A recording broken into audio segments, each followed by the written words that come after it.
Pois bem, são cerca de 40 as parábolas que são contabilizadas nos 3 evangelhos sinóticos. Algumas delas são comuns, para não dizer a maioria delas, são comuns aos 3 evangelhos sinóticos. Quem inicia em primeiro lugar é o Evangelho de Marcos, e dessas cerca de 40 parábolas há também algumas que são exclusivas de cada um dos 3 evangelhos sinóticos, não aparecem em mais nenhum outro, e todas elas constituem a súmula dos ensinamentos sobre o reinado de Deus, mais de forma concreta sobre como é o reino, como se desenvolve, como trabalha, como atua na história o reinado de Deus, como se há de desenvolver na história, com que é que esbarra, contra que é que esbarra, e com que cooperadores é que conta, e com que opositores é que também conta, e portanto no terreno, e que Jesus dirige esses ensinamentos às multidões. E às multidões não lhes dará ensinamentos sobre o reinado de Deus, que é a grande missão histórica de Jesus, é ser presença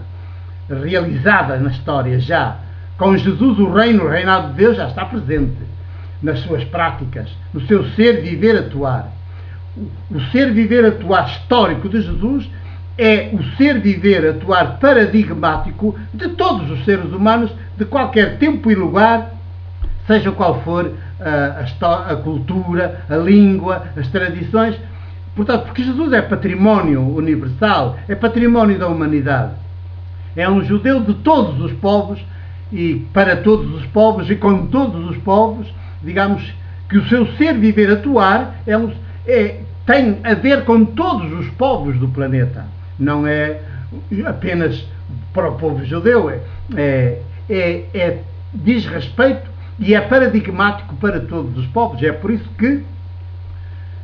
o ser, viver, atuar de Jesus tem que ser anunciado como boa notícia a todos os povos, de todas as nações e culturas e línguas. Porque não se vai levar judaísmo, vai-se levar, nem cristianismo, é evidente, mas vai-se levar, ou despertar melhor, vai-se despertar nos povos este reinado de Deus, que também acontece de forma plena, integral, em Jesus, no camponês artesão de Nazaré, o filho de Maria. Entre meados do ano 28 e do ano 30 é quando ele está na sua plenitude e começa, portanto, a apresentar-se, a explicar-se também por palavra, mas sobretudo por práticas concretas, que são sempre práticas maiêuticas. E depois, em determinado momento, também com duelos teológicos. Isto já é mais dirigido, orientados, já são mais feitos e orientados em relação aos dirigentes do judaísmo e certamente, por tabela, também aos dirigentes de todos os povos, de todos os poderes políticos armados de todos os povos, em todo o tempo e lugar, e em última instância aos dirigentes do império, hoje o império financeiro global. E então, nestas cerca de 40 parábolas no total, nós encontramos que estas parábolas dirigidas sempre, o grande público são sempre as populações, as multidões constituídas também, na sua esmagadora maioria, por camponeses assalariados, como Jesus, muitos deles já nem sequer assalariados, absolutamente desesperados no desemprego total, portanto, transformados em mendigos, porque a sociedade da época não tem nenhuma organização, os poderes da época, dos reinos do tempo de Jesus, não tinham a mínima organização de serviços sociais para com as populações, para com os seus súbditos. Portanto, aquele que ficasse sem trabalho, sem ser assalariado, sem ser contratado pelo latifundiário, pois restava-lhe a mendicidade e porventura morrer de fome, porque é a multidão, as multidões às quais Jesus se dirige prioritariamente. Jesus não se dirige às elites, às minorias, não procura os dirigentes, não procura logo entender-se com as elites do seu tempo e do seu país, não, procura as multidões, as vítimas desses dirigentes. E as multidões são constituídas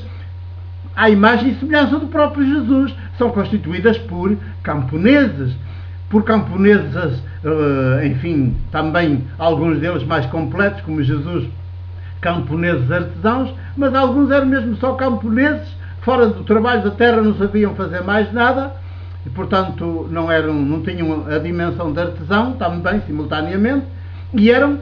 exclusivamente assalariados do nascer ao morrer e de geração após geração. Já os pais deles tinham sido assim e eles continuavam e os filhos deles iriam continuar assalariados. Portanto, quando não havia necessidade de tanta mão de obra, pois um grande número deles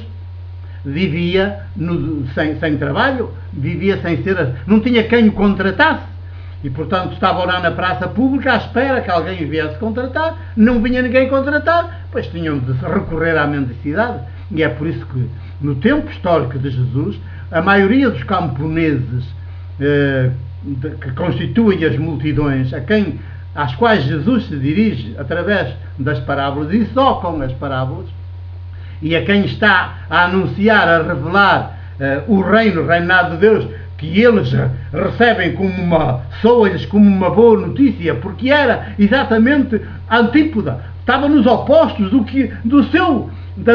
da vivência deles, da experiência deles, do seu ser existir, porque era um ser existir desgraçado na miséria, e o reinado de Deus anuncia uma sociedade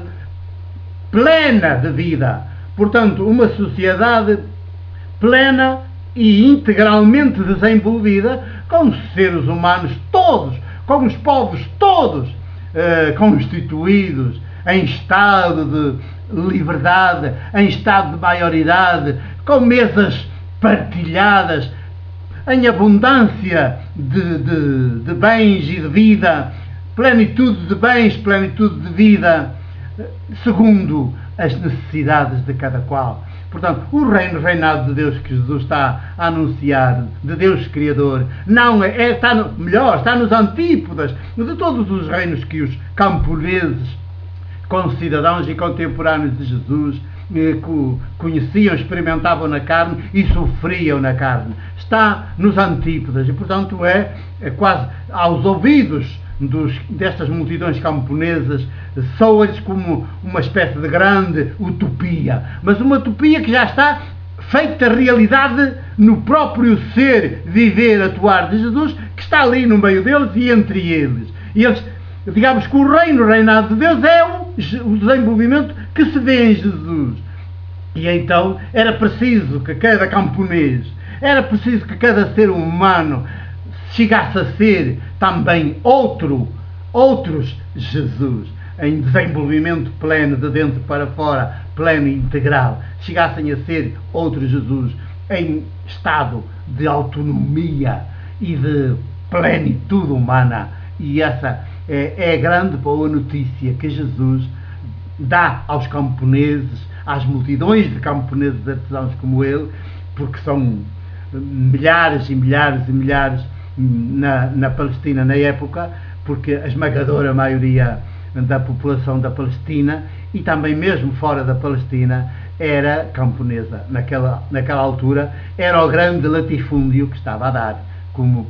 já disse há pouco, no Alentejo do regime Salazar, da ditadura de Salazar, o Alentejo era o latifúndio. Dizer Alentejo e latifúndio era a mesma coisa, eram sinónimos. E também eram todos assalariados do latifundiário. Nós já vamos prosseguir.